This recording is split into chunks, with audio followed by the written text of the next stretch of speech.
Congratulations for taking ownership of your financial plan by tuning into the Federal Employee Financial Planning Podcast, hosted by Mason & Associates, financial advisors with over 3 decades of experience serving you. You will rest easy once your plan is done. You will see clearly just how you have won. Gone are the times where you'd hope and pray. It's gonna be a bright, sunshiny day. Welcome to the Federal Employee Financial Planning Podcast, hosted by Michael Mason. I'm a certified financial planner. Across the table from me, John Mason, CFP as well. Tommy Blackburn, also certified financial planner and certified public accountant. Folks, we have over 3 decades helping federal employees do their financial plans, and we want to impart that knowledge on everybody. So tonight's episode I'm excited about is Voluntary Contribution Plan. But before we go into that, guys, happy 4th of July. How was it? Everyone stayed safe and enjoyed your 4th?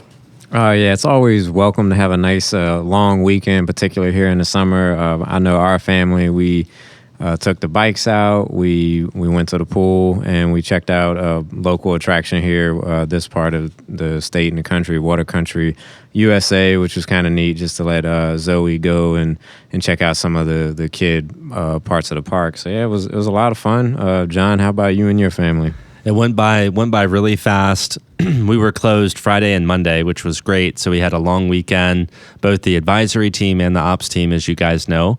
But we went camping. So Sarah, Carter, and I are big into this RV kind of lifestyle, and we don't tow anywhere, but we have a seasonal site. So we were able to do, beach in the morning, pool in the afternoon, walk, sunrise, sunset, and it's getting a little bit better now with Carter being 2.5 years old. The days aren't as hard, and it's just really, really fun being outside, being in nature, having kind of that second house getaway. So really great weekend. And then yesterday we cuddled with our dog as the fireworks were going off because she was terrified. So that's how we spend the night of 4th of July is trying to survive the fireworks in the neighborhood to the best of our ability.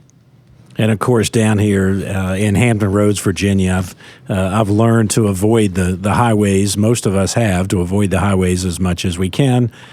So I played golf on Saturday, and then Monday, Bobby and I went over to the country club, and they had a nice event set up over there. So stay close to home, and off the roads.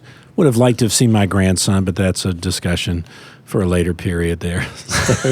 Well, you can never get enough of Carter. Between you and Mom, it's hard to have any alone time when you have grandparents that love your grandson so much, and we appreciate that too. Yeah, so I'm really excited about this. We've been talking about it around the office. We've probably touched base on the voluntary contribution. We definitely touched base on CSRS Voluntary Contribution Plan in CSRS episode 1 or 2. But we wanted to do, a direct episode just dealing with the CSRS Offset Voluntary Contribution Plan. As we look at it, guys, the last ones that were hired was 1983.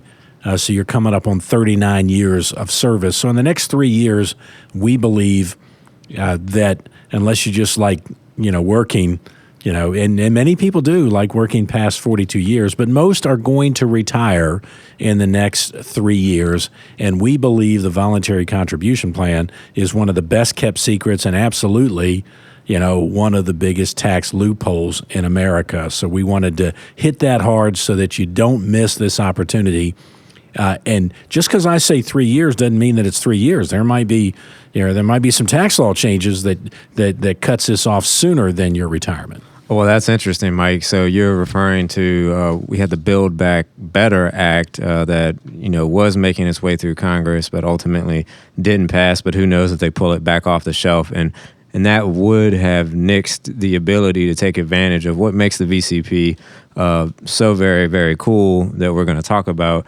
As we mentioned, we're running out of time for these CSRS active folks. We did want to mention some who may have a little bit longer of a runway than the 3 years we're showing. You kind of mentioned it as well. Is those who had a break in service or came back as CSRS Offset. So there could be some who have a little bit longer before they've hit that maximum amount, and the VCP could still apply to, assuming Congress leaves this door open.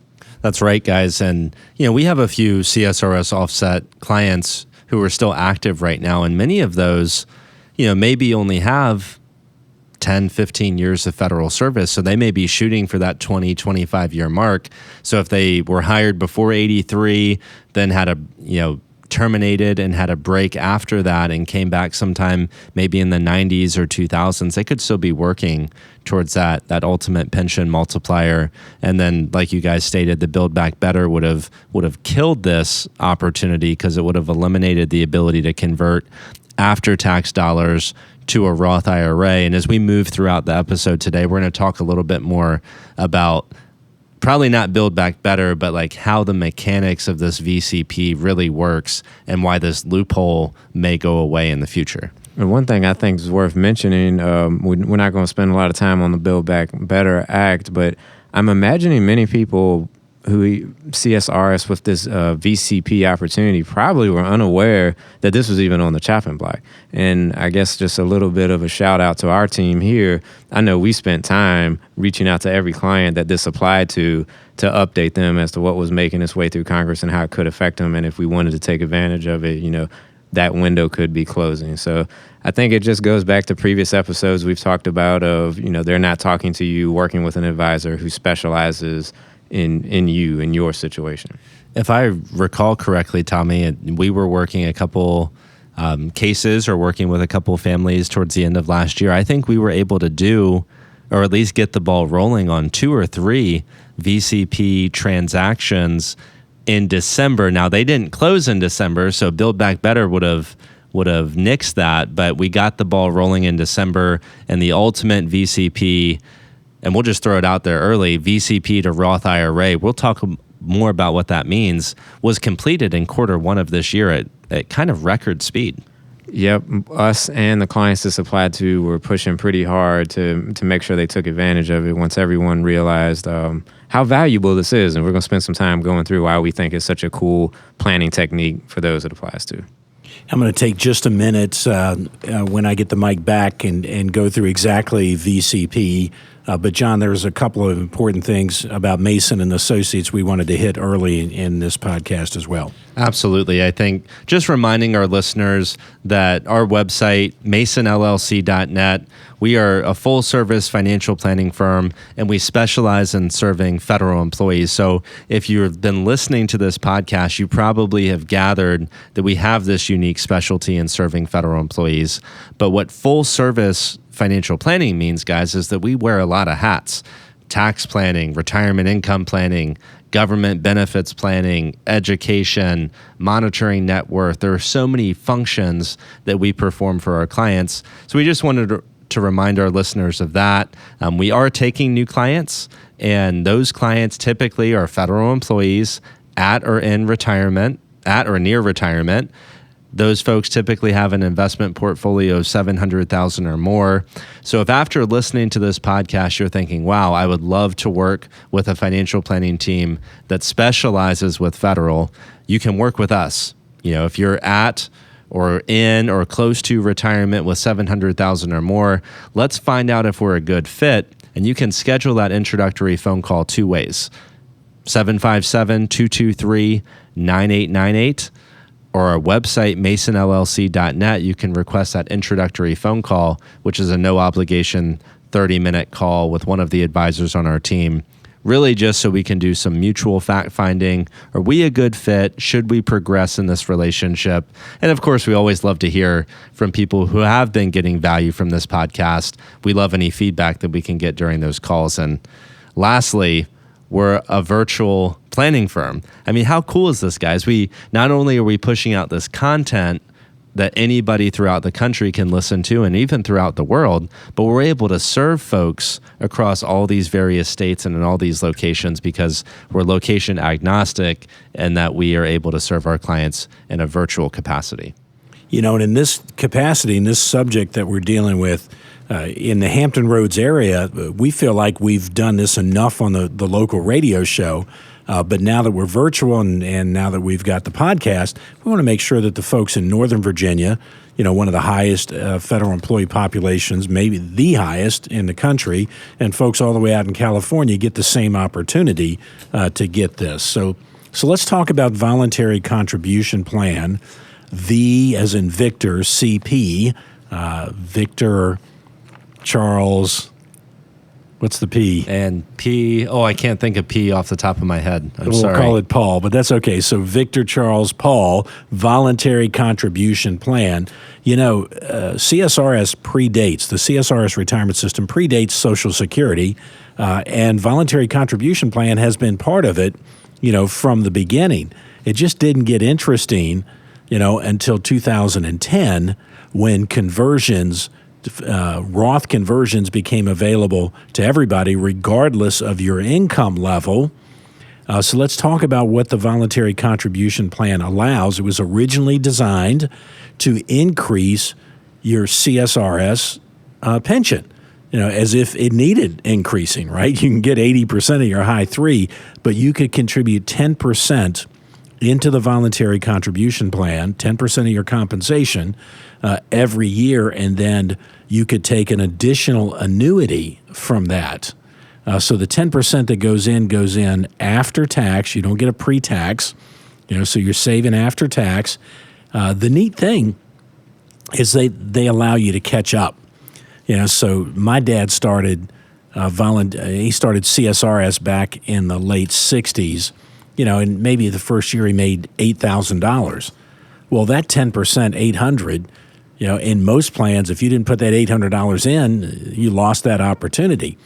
But literally, he was able to go back and add up, just like you are, CSRS Offset, add up everything you've made over your career and put that amount, 10% of that amount, into your Voluntary Contribution Plan. Again, you have to use money. Can't take it from your IRA that's pre-tax. You can't take it from your thrift savings plan. You wouldn't want to even if you could. You have to take money that has already been taxed. Think about that Nag's Head house that you sold. Think about maybe an inheritance or just that brokerage account that you've accumulated along the way. Well, it's such a unique vehicle, Mike, because we're so used to, in this industry, annual contribution limits, right? So I can put $6,000 into my Roth or $7,000 into an HSA or $27,000 into TSP. So we have these like use it or lose it annual limits that we've all been accustomed to. And this 10% of base pay is truly like cumulative. So if you don't use it in 1983, it rolls forward. And then you're 84 and they keep compounding and they keep rolling forward. It's the only retirement vehicle I think that I've ever seen that exists where these contribution limits is a cumulative rather than a year by year.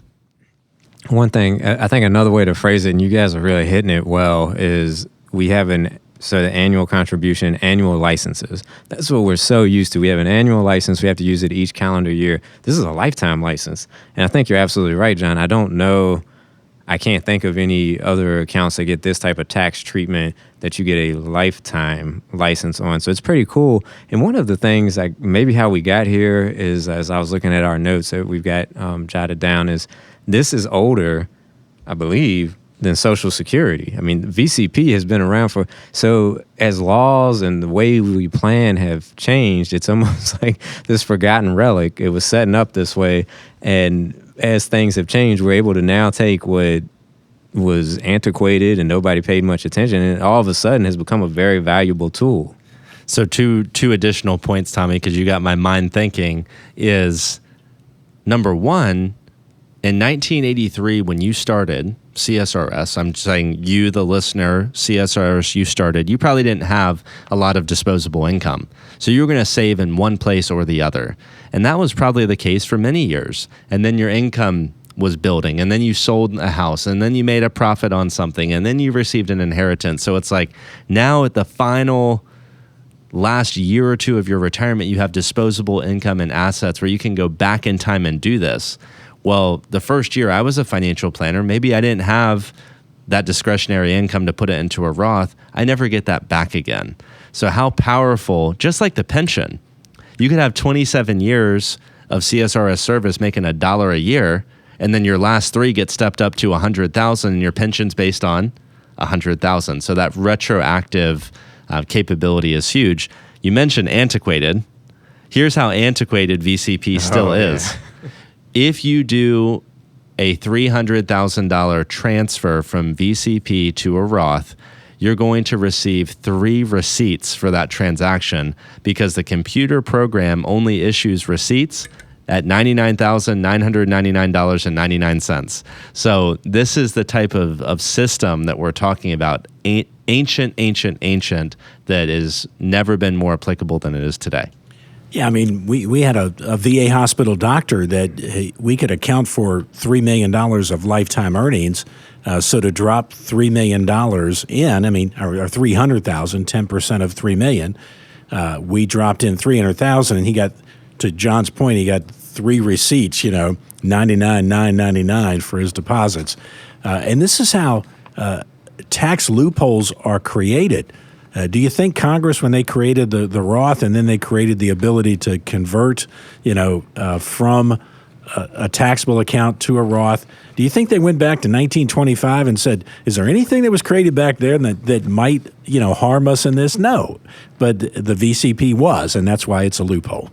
One thing we've been talking about, this lifetime license and how neat it is and just how rare it is. I think an important caveat here, that lifetime license only exists as long as you are still active.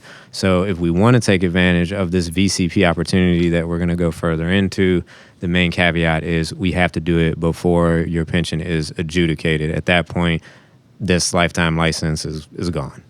And that's why we're doing this special edition, because we're looking at a tick-tock, the clock is counting down 3 years, that maybe you're missing the greatest tax loophole, greatest opportunity of your lifetime. So VCP, we've kind of we're a little bit all over the place, which is great because we love how dynamic this podcast can be. So let's take a step back for our listeners. Let's take a little bit step back and let's do some education on investments, specifically not like the underlying mutual funds or ETFs or stocks, but the type of investment like an IRA or a Roth IRA or a taxable brokerage account, what we would also call non-qualified. I think we need to talk about the differences between those so that when we ultimately really drive home the value of VCP, it's crystal clear for our audience because we've talked about why this opportunity is so unique. And a couple of things as we start diving into like the different tax statuses of accounts, we just want to make sure for our listeners that we point out that the underlying investments in an IRA, Roth IRA, or taxable account may be the same. So you could own Ford stock in all 3 of those accounts, and all 3 would perform the same way, the same performance. The difference is when you go to liquidate that account and spend your money, how is it going to be taxed? Or if you were to trade throughout the year, how is it going to be taxed? So the underlying performance is different, or is the same, but the taxable nature of the portfolio is different depending on what account you're in. That's a great point. And sometimes, and it's a neat story, when Roth IRAs first came out, I helped my brother-in-law, early 2000, get a Roth IRA, and that Roth IRA had the same underlying investments that his $100,000 IRA had. But when we put the money in, I said, hey, if we're going to get tax-free return, let's get something to write home about. So we put it in there, and what we wrote home about was a 2-year period where the market dropped, 50%. And I remember him saying to me in 2003, he says, whatever we do, I don't want one of them damn Roths, because he saw it go from... They just lose money. Yeah. So everything lost, but it was very apparent in that Roth IRA that it went from 2 to 1. So, and also I think we want to talk about on that story is sometimes people we've encountered throughout our decades of experience, Tommy, is they'll say, well, I don't want to fund a Roth IRA because I only have a few dollars in there. I want to fund my bigger accounts because won't my interest, my total portfolio grow better if I have one really large account rather than 3, 4, or 5 small accounts? Certainly. And so, the percentage is going to be the same. It's going to all get us back to the same place no matter where it is. So if we have $1 million spread out across 10 accounts earning 10%, that's going to get $100,000 no matter how and we can chop it up many different ways. Same way if we had one large account with $1 million earning 10%, it's $100,000. So yeah, we want to address that conception too, is that the balance is not as important, right? It's the rate of return is going to equate no matter how those numbers fall. So for the first type of account, as we start getting into the benefits of VCP, the first account we're going to address is something called a non-qualified brokerage account. So this would also be a taxable account. Think of this as John's brokerage or John and Sarah's joint brokerage account. And there are some characteristics of this that we want you to remember, and maybe take notes if you're listening and put them on like a side-by-side so you can compare the 3 different accounts we're talking about and replay this if you need to, so that way you get this big breakdown of the 3 kinds that we're talking about. So one is the money going into a brokerage account is after taxes have been paid. So after tax contributions. That doesn't mean that you have to pay tax on the money you're putting in. It just means you paid taxes before it got to your checking account. And then what do we do with it from there? Do we buy a CD? Do we leave it in checking? Or do we invest it somewhere, i.e. taxable brokerage account? Every time we buy or sell, those transactions are a taxable event. If your investments are up, it's a gain. If they're down, it's a loss. Mutual funds, ETFs, stocks, they're going to kick out distributions like dividends and capital gains. Those are taxable in this account. So be aware, this is 2022 right now. You are down. You have lost money in your accounts, or you have a very unique investment strategy. There's going to be dividends and capital gains distributed this year. So when your 1099s come out next March, you're going to see that you lost X percent and had a taxable event. So that's what we're talking about. Those dividends and cap gains are taxable, sometimes at a preferred capital gains rate or other times ordinary income. These accounts are accessible at any time. So we don't have 59.5 limits. This could be like, I want to buy a new house 15 years down the road, and I need this money to be accessible then at 40 rather than having to wait till 59.5. And then lastly, a characteristic, and I'm sure there's more, is under current rules, if Mike, you and Bobby, you and Mom passed away and left me an asset, I would get what's called a step up in cost basis. And I would inherit that Ford stock tax-free if I sold it immediately. So there is some nice tax preferential treatment when you look at those favorable rates potentially, as well as that step up in basis. But boy, these are hard to manage. There's a lot of moving parts. And as a financial planning team, we love non-qualified accounts, but at the same time, they're kind of a thorn in our side. Yeah, I was thinking that we love them because it gives us flexibility. We can the movement of money in and out of a brokerage account is not a taxable event. But as you said, any trades, dividends, interest, those all capital gains, that's all impacting our tax return every year. So managing to that, thinking about how tax efficient we want to be in conjunction with everything else is it's a skill. And another thing I was thinking about in the brokerage account to maybe help people remember this is because we're getting ready to now start diving into retirement accounts, IRAs, Roth IRAs, brokerage account. Maybe think of that as like non-retirement account and be another way to think of it, even though it's absolutely there for available to you in retirement, but it's not specifically created for retirement. So now I think we're transitioning into our IRAs, 401ks, and of course, for our federal listeners, TSP. And we're looking at the pre-tax traditional side of the house on these accounts. Funds that are contributed into these accounts through payroll deductions, or if you're able to do an IRA contribution each year, if you meet those criteria, those funds are not taxed. That's all pre-tax money. It is either going to lower your taxable income from your paycheck or reduce your taxable income on your tax return, assuming you qualify. There's a whole bucket that I don't think we'll get into called non-deductible, or if we do, we'll do it at a high level. So these are all pre-tax funds. They haven't been taxed. They get to grow tax deferred, meaning that the earnings they're not going to be taxed while they're inside of this account. Then what happens when we take money out of this account, out of the IRA, out of the TSP, and say it comes to us directly, that is a taxable event. We are going to pay ordinary income taxes on that, which is usually the least favorable of our income tax rates. Anything, as John was mentioning on that non-retirement brokerage account, any trades, any dividends, capital gains, etc., that's all not taxable. Doesn't matter what happens inside of the IRA. It's only the money moving in and out of that account type that triggers a taxable event to us. So as we think about some other fun things we have here is we've got required minimum distributions, what we refer to as RMDs. Those happen at 72. So in our tax plan, it's very important to think about those because we're going to have income forced upon us whether we want it or not. So we have to plan for that. And John mentioned how does a non-retirement account work for death and how it's kind of favorable. It's a mess on IRAs, TSPs, 401ks. They thought they were simplifying it with the Secure Act, but as regulations have come out, it's extremely complicated. You probably think it's easy. You have 10 years, but it's not always that easy. So it just depends on how that account was held and who's inheriting it as to how it's going to be treated. And there's a lot of nuances there. And these accounts, guys, are just a ticking tax bomb. Because most federal employees have these beautiful TSPs that they don't want to spend until they have to.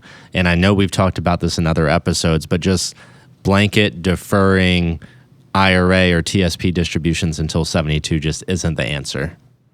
Yeah, and John, I agree with you. We shouldn't wait for Uncle Sam to tell us when we should spend our IRA money.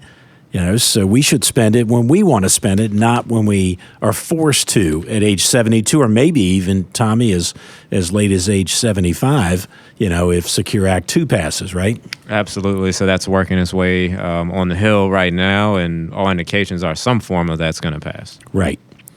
So we've hit, your regular brokerage account that's kind of taxed along the way. We've hit IRAs, traditional IRAs that are tax deferred. When that money comes out, it's completely taxable, both what you put in and what's coming out. So the next thing, and this is really, Tommy, leading to why VCP, Voluntary Contribution Plan, is so sweet, and that's the Roth IRA option. And you and I and John, we've talked about this before. We're still kind of wondering, why Roth IRAs haven't just been the talk of the town, for the last 20-some years. My best way to describe a Roth IRA, imagine that you could put buy lotto tickets inside your Roth IRA, and you bought the Mega Millions, and you put $1 in, and you win $550 million. It's tax-free. It's tax-free, and I don't know what America's not getting about that. So let's think about Roth IRAs. If you're over age 50, you can put $7,000 in as long as you meet the income requirements. Married filing jointly, you can't have adjusted gross income much over $200,000 and be able to do this. You can put in $7,000 each, husband and wife. So that's $7,000 license to put in, $14,000 for a couple, to never pay taxes on that growth ever again. No matter how big it grows, you're not going to pay tax on that growth or what you put in. If you're under age 50, you can put in $6,000. Tommy, we've talked about this license before. If you get past April 15th of 2023, you can't go back and put $7,000 in for 2022, can you? No, you have that annual license. I guess it's more than a year because you can go to the due date of the tax return, which is that April 15th date you threw out there. But once we go past that, it's over. It's a new window. That window's closed. So everything you put into these Roth IRAs and or Roth 401k, as a federal employee, you have a Roth thrift savings plan option. Everything that goes in, you've already paid tax on it. Everything it earns is going to come out tax-free, assuming you follow the rules. You've been in there 5 years and over 59 and a half. And when that money comes out, it's completely tax-free to you. If your spouse inherits it, he or she can continue that tax-free treatment for the rest of their lives. And if other than spouse inherits it, they can continue that tax-free treatment for 10 more years. Yes, with a few caveats based on the situation, but generally, yes. So that's your typical Roth IRA. There are many versions. We've talked about backdoor funding, Roth IRAs and whatnot, but the greatest opportunity, and that's where VCP is, and let's just go ahead and switch into that. VCP allows active CSRS and CSRS Offset employees. Again, you have to be active. It allows you to fund your voluntary contribution plan with 10% of your lifetime earnings as a CSRS employee. So you can go back and add up maybe $3 million of earnings. If you're Dr. Fauci, who just announced his retirement a couple days ago, sometime before President Biden retires, he announced that he's going to retire. Well, he's been CSRS for 50 years. He may have $6, $7, $8 million of earnings. 10% of that, 10% can go into the voluntary contribution plan. Let's stick with a reasonable $3 million of lifetime earnings. That's $300,000. That's $300,000 that wherever it's sitting now, can't be in an IRA now, can be in a brokerage account, can be in an inheritance. That's $300,000 that can go into voluntary contribution. Then it can roll to a Roth IRA. And when it rolls to that Roth IRA, of course you're not going to pay tax on the $300,000. You've already been taxed on that. But everything that $300,000 earns, until the participant passes away, and for at least 10 years after that, is going to be tax-free. This is going back in time when you were the first year you were CSRS and couldn't afford to save anywhere. You can go back and make up for a career of not saving and get that amount of money into a Roth IRA. Nowhere else do we think you can do this. It's such an awesome tool.